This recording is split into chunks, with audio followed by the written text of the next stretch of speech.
ஆண்டவர் உங்களோடு இருப்பாராக.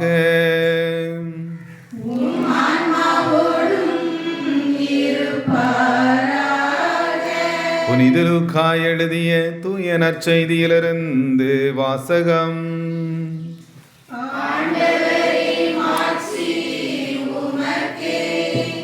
புனித லூக்கா எழுதிய தூய நற்செய்தி அதிகாரம் 3 இறைவார்த்தைகள் 10 முதல் 18.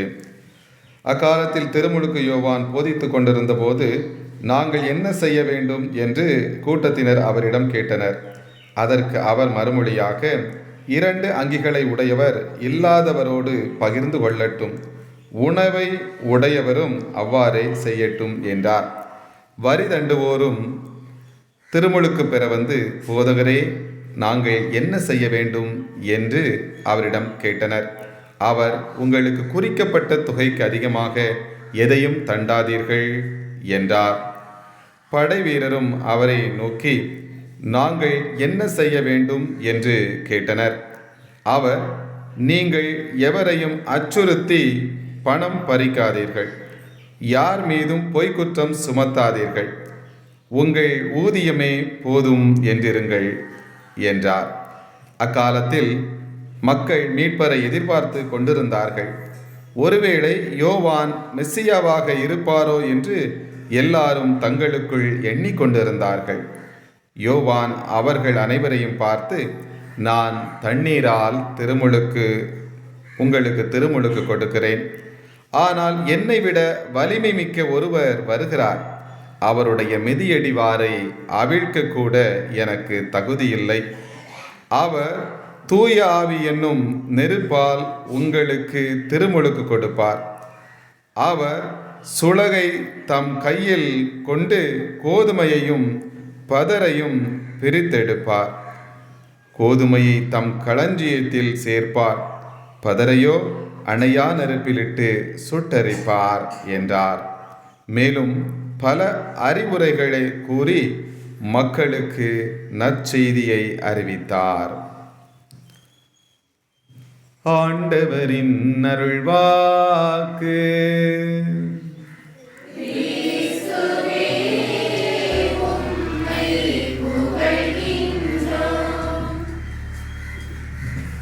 கிறிஸ்துவில் மிகவும் பிரியமான சகோதர சகோதரிகளே, ஆண்டவரின் அன்பு பிள்ளைகளே, உங்கள் அனைவருக்கும்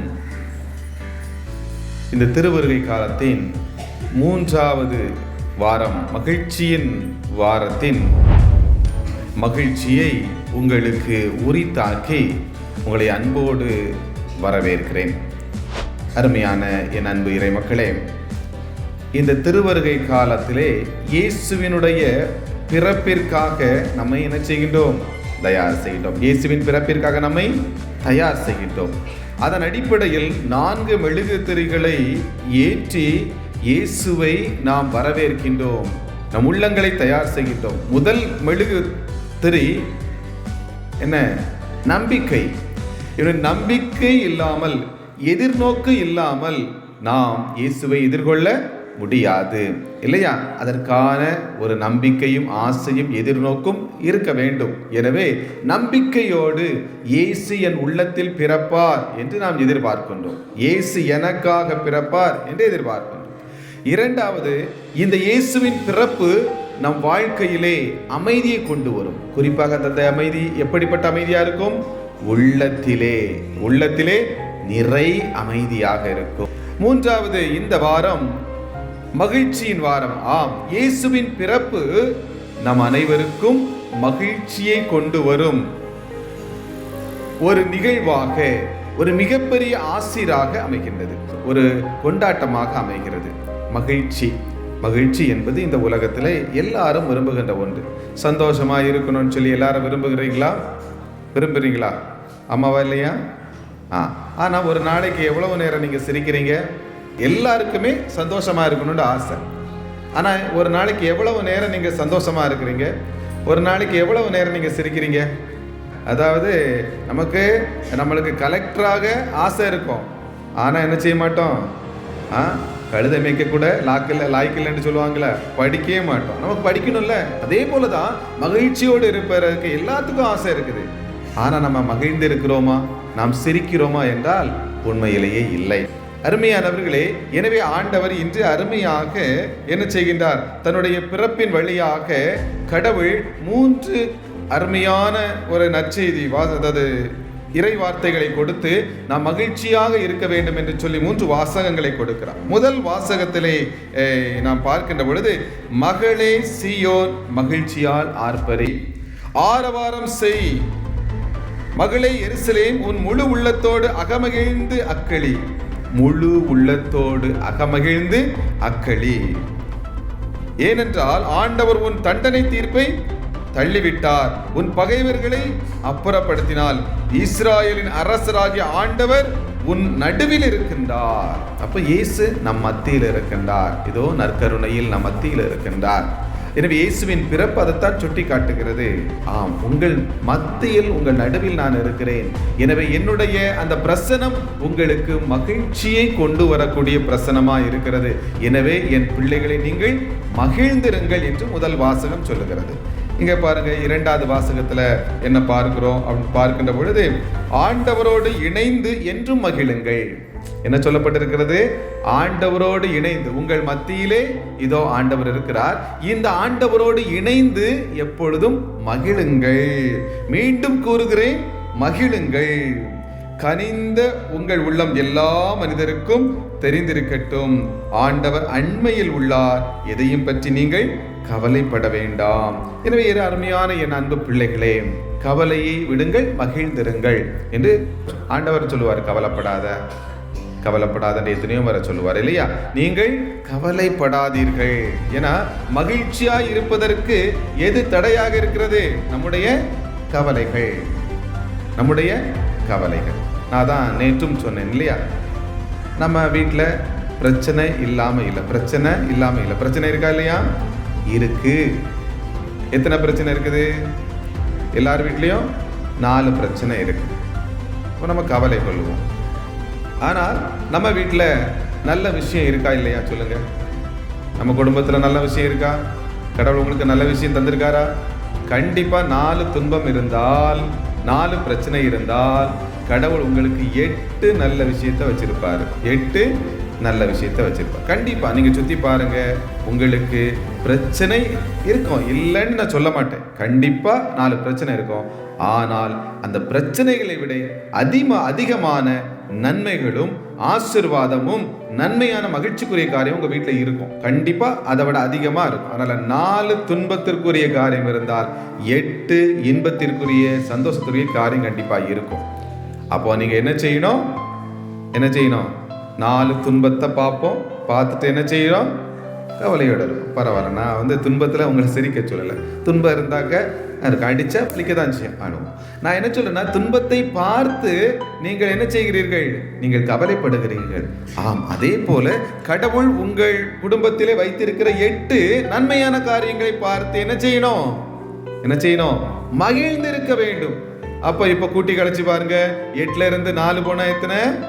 மிச்சம் 4. அப்ப நீங்க எக்ஸ்ட்ரா எவ்வளவு நேரம் மகிழ்ந்திருக்கிறீங்க? 4 நேரம். அப்ப உங்க வீட்டுல மகிழ்ச்சியின் குரல் கேட்குமா, அழுகையின் குரல் கேட்குமா? ஏன்னா அந்த 4க்கு 4 கழிஞ்சு போகும். 4க்கு 4 கழிஞ்சு போகும். மிச்ச 4 என்ன செய்யும்? உங்களுடைய வாழ்க்கையில என்ன செய்யும்? நாளுக்கு நாள் அந்த 4 அதிகரித்து கொண்டே இருக்கும். என் அன்பு பிள்ளைகளே, எனவே ஆண்டவர் சொல்லுகிறார், துன்பம் உண்டு, துயரம் உண்டு. அது அவர் இல்லைன்னு சொல்லல. ஆனால் நீங்கள் என்ன செய்யுங்க? ஆண்டவரோடு மகிழ்ந்திருங்கள். ஏனென்றால் துன்பத்தை உங்கள் வாழ்க்கையிலே அனுமதித்த கடவுள் நீங்கள் மகிழ்ந்திருப்பதற்கு நன்மையான காரியங்களையும் கொடுத்திருக்கிறார். அப்பதான் நான் மாதாவை குறித்து சொன்னேன் இல்லையா? மாதா, அமலோற்ப மாதா நம்ம இன்னைக்கு நம்ம பிள்ளைகள் திருவிழா கொண்டாடுறாங்க, அவருடைய சபை திருவிழாவாக. அப்போ ஏவாளுக்கு ஒரு வாய்ப்பு கொடுக்கப்பட்டது. எதற்கான வாய்ப்பு? ஆசீர்வாதமா இருக்கு, உலகம் அனைத்திற்கும் தாயாக இருக்கக்கூடிய வாய்ப்பு கொடுக்கப்படுகிறது. அந்த வாய்ப்பை அவர்கள் பயன்படுத்தவில்லை, இழந்து விடுகிறார்கள். அதன் பிறகு மாதாவுக்கும் அதை வாய்ப்பு கொடுக்கப்படுகிறது. அமல உற்பவியாக பாவ மாசின்றி அந்த ஒரு வாய்ப்பு கொடுக்கப்படுகிறது. எனவே முதல் தாய் அந்த மாசில்லாத அந்த ஒரு வாழ்வை பாவம் செய்து இழந்து விடுகிறார்கள். ஆனால் இங்கே நம்முடைய தாய்க்கு வாய்ப்பு கொடுக்கப்படுகிறது. அந்த வாய்ப்பை பயன்படுத்தி விட்டார்கள். அதனாலதான் நான் கேட்கிறேன், துன்பத்திற்கும் அழுவதற்கும் 4 வாய்ப்பை கடவுள் கொடுக்கிறார்.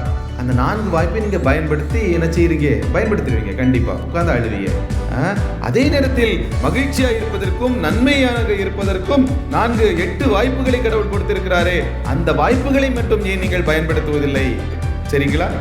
அம்மா வரலையா? இப்போ ஃபாதர் பிரசங்கம் வைக்கும்போது கூட ஐயோ நீ சிரிச்சுக்கிட்டே இருக்கலாம். இப்போ என்ன துன்பம்? ஆமா சாமி, நீங்க உட்காந்து அறுக்கிறது தான் துன்பமா? இல்ல, நீங்க அறுக்கிறத நினைச்சா அது துன்பம், உட்காந்து அழலாம். ஆனா சரி கடவுளே உங்க பிரசனத்துல அமர்ந்திருக்கிறேன், சரிங்களா, நல்ல இறை வார்த்தையை நான் கேட்டுக்கொண்டு இருக்கிறேன் அப்படின்னு நீங்க நினைச்சீங்கன்னா எப்படி இருக்கலாம்? சந்தோஷமா இருக்கும். அப்ப இது ஒரு வாய்ப்பு, மகிழ்ச்சிக்கான வாய்ப்பு. ஆனா எல்லாரும் எப்படி இருக்கிறீங்க? வியாகுல மாதா மாதிரி இருக்கிறீங்க இல்லையா?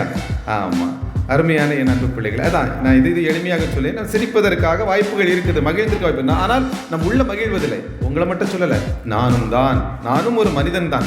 அப்போ துன்பங்களை பிரச்சனைகளை மட்டுமே நம் மனம் ஈர்த்து கொண்டு இருக்கிறது, கவலையோடு இருக்கிறோம். அப்படி அல்ல, நன்மையான விஷயங்களும் சுற்றி இருக்கிறது.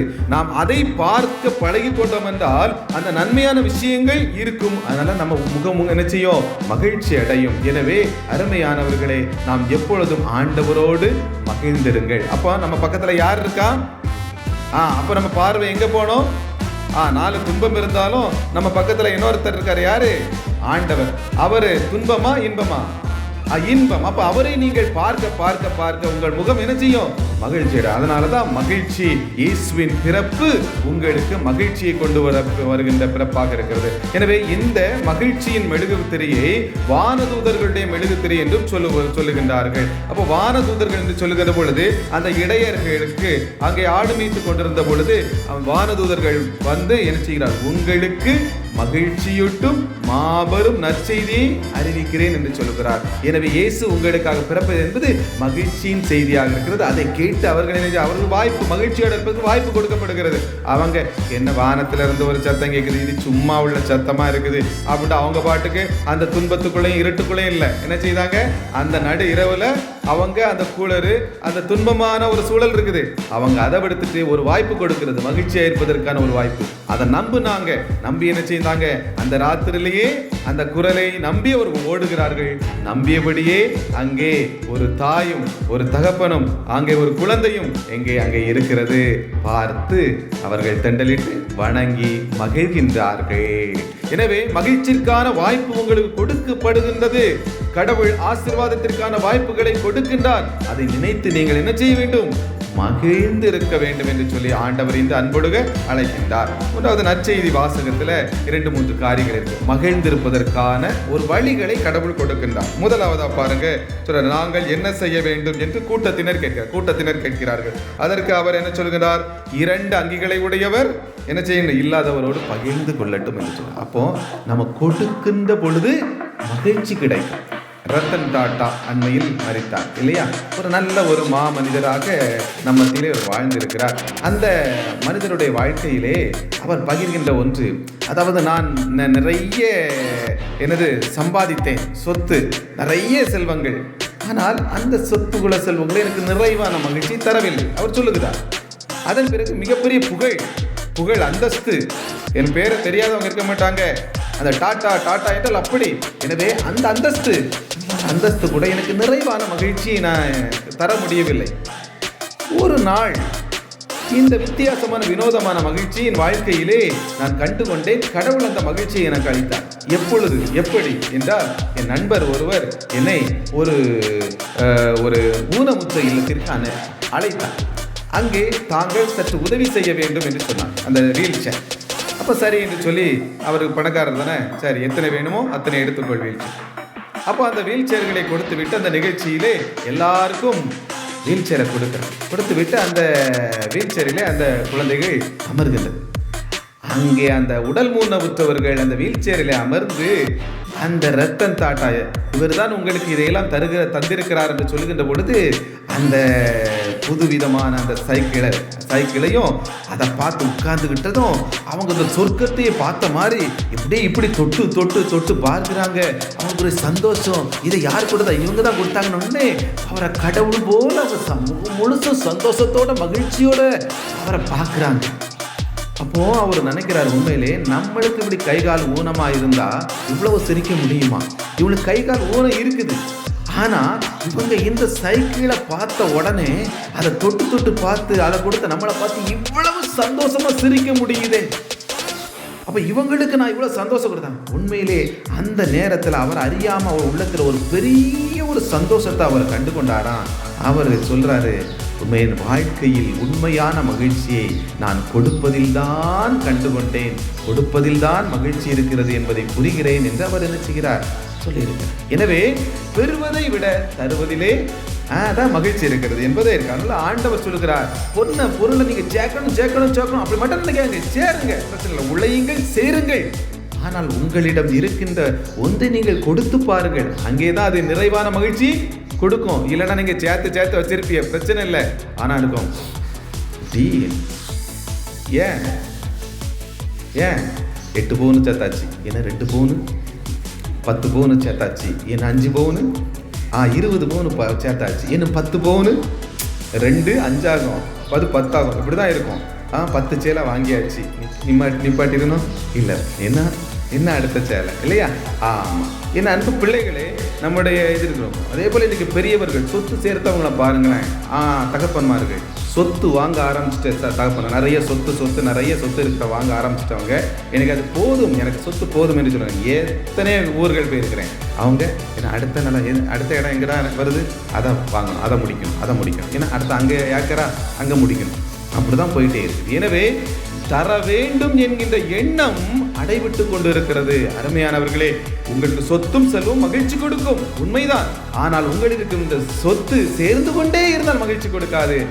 அதை எதற்காக இறைவன் உங்களிடம் தருகிறார் என்றால், பிறருக்கு, உங்களுடைய சகோதர சகோதரிகளுக்கு, இல்லாதவர்களுக்கு நீங்கள் கொடுத்து மகிழ்வதற்காகத்தான் உங்கள் கைகளில் அதை தருகிறார். வைத்துக்கொண்டே இருந்தால் எப்படி இருக்கும்? தேங்கிய நீர் நாற்றம் அடிக்கும். தேங்கிய நீர் என்ன செய்யும்? பாசி பிடிக்கும். தேங்கிய நீர் என்ன செய்யும்? கொசுக்களை அமர வைக்கும். தேங்கிய நீர் சாக்கடையாய் மாறும். உலகத்தின் நியதி. எனவே நீங்கள் சேருங்கள், உங்களுக்காக வைத்திருங்கள். ஒரே வார்த்தை, உங்களுக்காக மட்டும் வைத்திருக்கிறார்கள், உங்கள் பிள்ளைகளுக்காக மட்டும் வைத்திருக்கிறார்கள். உங்களிடம் இருப்பதை ஒன்று என்ன செய்யுங்க? கொடுங்க. தேவ மாதா, இன்னைக்கு மாதா சபை திருவிழா கொண்டாடுறாங்க. உண்மையில இந்த தேவ மாதா தன்னிடம் கடவுள் கொடுத்த ஒரே ஒரு பொக்கிஷத்தை இந்த உலகம் முழுவதற்குமாக கொடுத்தாள். கொடுப்பதிலே மகிழ்ந்தாள், கல்வாரியிலே பலியாக்கினார். இன்று நம் அனைவருக்கும் மத்தியிலே மகிழ்ச்சியின் தாயாக அவர் என்ன செய்கின்றார்? இருக்கின்றார். எனவே என் அன்பு பிள்ளைகளே, நம்முடைய வாழ்க்கையிலே நாம் இந்த பாடத்தை கற்றுக்கொள்ள வேண்டும். என்ன பாடம்?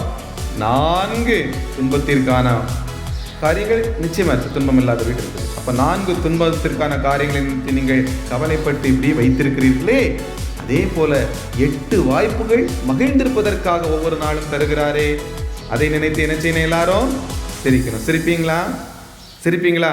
உங்க பிள்ளைங்களை நினைச்சு சிரிங்க, குழந்தைகளை நினைச்சு சிரிங்க. அப்பாவும் அம்மாவும் தன் பிள்ளைகளை நினைச்சு சிரிங்க. நிறைய அப்பா அம்மார்கள் சிரிக்கிறதே இல்லை. வீட்டுக்குள்ள வந்தாக்க அப்படியே இருப்பாங்க. காசு கொடுத்தாலும் சிரிங்க. என்ன கெட்டு போயிடும்? சிரிச்சா என்ன உங்களுக்கு நட்டம் சொல்லுங்க? சிரிச்சா என்ன நட்டம்? சந்தோஷமா சிரிங்க. ஏன் தெரியுமா? சிரிக்கின்ற பொழுது உங்களுடைய உடல்ல இருக்கிற நோய்கள் குணமாகும். ஏன்னா சிரிக்கின்ற பொழுதுதான் ஒரு விதமான ஹார்மோன், இந்த குணமளிக்கக்கூடிய ஹார்மோன் நம்முடைய உடம்புல என்ன செய்யுது? டோபமைன் அப்படின்னு சொல்லுவாங்க. அந்த ஹார்மோன் என்ன செய்யுது? சுரக்குது. அது உடல் நோய்களை குணமாகும். சரிதானே? அதனால என்ன செய்யுங்க? சிரிங்க. சிரிக்கவே முடியலையா? இந்த கார்ட்டூன் சேனல் இல்லைனாக்க அந்த வடிவேலையா, வேற என்னது, விவேக் வடிவேல், அந்த காமெடியாவது கொஞ்ச நேரம் வச்சு ஒரு 1/2 மணி நேரம் தினமும் சிரிங்க. சரியா? ஆமாம். பொண்டாட்டியப்புல பார்த்தா என் கல்யாணம் வர சந்தோஷமா இருந்தேன் ஃபாதர். என்னைக்கு இந்த மகாதேவி, அது என்னது என்ன சொல்லுவாங்க, சரஸ்வதியா மகாதேவியா மகாலட்சுமி வருவான்னு நினச்சேன். ஆனால் வந்திருக்கிறது மூதேவின்ட்டு அப்புறம் வந்துருச்சு. இப்போ வந்ததுலேருந்து என் முகத்தில் இருக்கிற சந்தோஷமே போயிட்டு நிறைய பேர் சும்மா எல்லா கல்யாணம் முடிஞ்சவங்க கூட இப்படி தான் சொல்கிறாங்க, என்ன ஃபாதர் அப்படின்னு சொல்லிட்டு அந்த இருக்கு. ஏன்னா மனைவியை பார்க்கணும், ஆஸ்பத்திரியை பார்க்கணும், பிள்ளைகளை பார்க்கணும், ஆஸ்பத்திரியை பார்க்கணும், படிப்பை பார்க்கணும், வீட்டை பார்க்கணும், அப்புறம் கல்யாணத்தை பார்க்கணும். முடிஞ்சு அதுக்கப்புறம் கல்யாணத்தை முடிச்சு வச்சு பார்க்கல. அதுக்கப்புறம் பிள்ளைகளுக்கு கரெக்டாக சொத்தை பிரித்து கொடுக்கணும், அப்புறம் பேரன் பிள்ளைகளை பார்க்கணும் இல்லையா? என்ன இருக்குது எப்படி இருக்குன்னு சொல்லும்போது ஒரே சிக்கலாக இருக்குது அப்படின்ட்டு இல்லை. நான் சொல்லினேன், கடவுள் கொடுத்ததை மகிழ்ச்சியாக பாருங்கள், மகிழ்ச்சியாக பாருங்கள். மகிழ்ச்சிக்கான வாய்ப்பு இருக்குது. அது கொஞ்சம் அதை செய்கின்ற பொழுது தான் கடவுள் உங்களை வழி நடத்துவதை புரிந்து கொள்வீர்கள். நீங்கள் சிரிக்கின்ற பொழுது சிரியுங்க, அப்போ தான் கடவுளை நம்புறீங்கன்ற அர்த்தம். கடவுள் என் பக்கத்தில் இருக்காரு, அவரை பார்க்குறேன், நான் சிரிக்கிறேன். அப்போ கடவுள் பார்ப்பாரு, துன்பத்திலே என் பிள்ளை சிரிக்கிறானே, ஓகே, நான் அவரை வழி நடத்துவேன் என்று சொல்லுவேன். அதனால் என் அன்பு பிள்ளைகளே, உண்மையிலே துன்பத்தில் கூட சிரித்தார்கள் யார்? புனிதர்கள். புனிதர்கள் அந்த அளவுக்கு புனிதர்களாக நம்ம மாற வேண்டாம். நான் என்ன சொல்கிறேன்னா, துன்பத்தில் சோகமாக இருந்துக்குங்க, ஆனால் வாழ்க்கை நன்மையான காரியங்கள் வருகின்ற பொழுது அதை நினைத்து கடவுளுக்கு நன்றி செலுத்துங்கள். கடவுளில் ஆண்டவரோடு இணைந்து மகிழுங்கள். ஆமென்.